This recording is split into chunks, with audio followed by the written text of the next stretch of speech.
अपनी पहचानी लोक कथा की परतों को खोलेंगे। हाँ, चालाक भेड़िया और ऊंट की कहानी सुनने में तो बच्चों की कहानी लगती है, लेकिन इसमें कई गहरे सबक छिपे हैं। बिल्कुल। दोस्ती, लालच, नतीजा, शायद थोड़ा बदला भी। इसी पर आज हम थोड़ी तफसील से बात करेंगे। हाँ, तो स्रोत तो यही लोक कथा है। दो किरदार हैं इसमें मुख्य। एक तो ऊंट है, बेचारा सीधा साधा भरोसे वाला। और दूसरा वो भेड़िया, चालाक, लालची और सब्र तो बिल्कुल नहीं है उसमें। हाँ, और कहानी शुरू होती है नदी किनारे से। भेड़िए को दिख जाता है नदी के उस पार तरबूजों का खेत। और बस मन ललचा गया उसका। फौरन पहुंचता है ऊंट के पास। अब वो खुद तो नदी पार कर नहीं सकता, सही बात है। उसे ऊंट की जरूरत है, तो दोस्ती का वास्ता दिया कि चलो भाई तरबूज खाने चलते हैं। और ऊंट वो बेचारा मान गया दोस्ती निभाने के लिए। हाँ, भेड़िया बैठ गया ऊंट की पीठ पर और हो गए नदी पार। लेकिन खेत पहुंचते ही भेड़िए का जो असली रंग था वो सामने आ गया। बिल्कुल, वो तो बस टूट पड़ा तरबूजों पर, फटाफट खाने लगा। उसका पेट तो जल्दी भर गया, पर ऊंट वो तो आराम से धीरे धीरे खा रहा था। और यहीं भेड़िए को बेचैनी होने लगी। उसे लगा, अरे ये ऊंट तो सारे तरबूज खा जाएगा। ये सिर्फ लालच नहीं था, शायद वो एक तरह की जलन, एक असुरक्षा थी। हाँ बिल्कुल। और इसी चक्कर में उसने एक अजीब, बहुत ही बेवकूफी भरी हरकत की। क्या किया उसने? वो तरबूज तोड़ने लगा और इधर उधर फेंकने लगा और जोर जोर से चिल्लाने और नाचने लगा। अच्छा, बेवजह? हाँ, ऊंट ने टोका भी, पूछा अरे ये क्या कर रहे हो? तो जानते हैं क्या बहाना बनाया? क्या? कहता है अरे हम तो खाने के बाद ऐसे ही जश्न मनाते, चिल्लाते हैं, नाचते हैं। मतलब अपनी गलती, अपनी स्वार्थी सोच छुपाने के लिए बहाना बना दिया। वो असल में ऊंट को शायद भगाना चाहता था। हाँ शायद। लेकिन इसका नतीजा बहुत बुरा हुआ। क्या हुआ? किसान आ गया होगा। वही हुआ।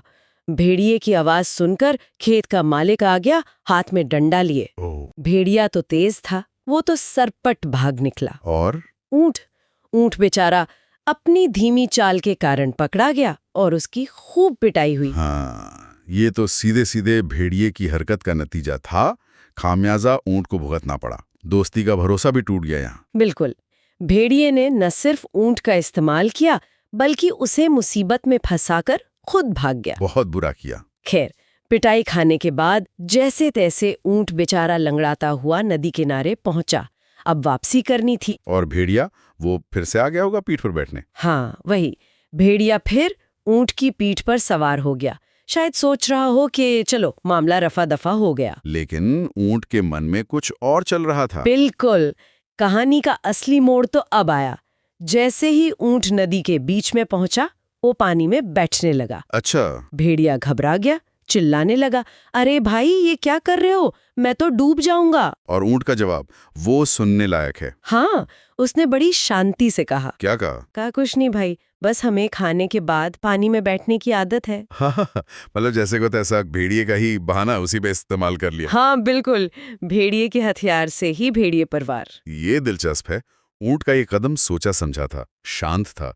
भेड़िए की तरह गुस्से और जल्दबाजी में नहीं लिया गया फैसला था। सही बात है। और फिर ऊंट पानी में बैठ गया और भेड़िया भेड़िया बह गया।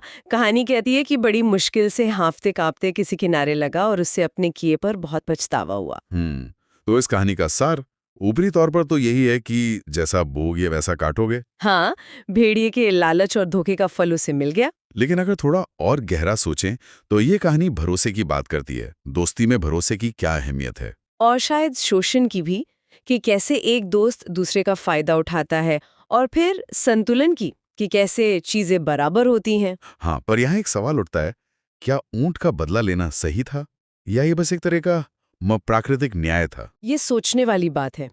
और एक सवाल और, क्या भेड़िया सच में बदल गया होगा?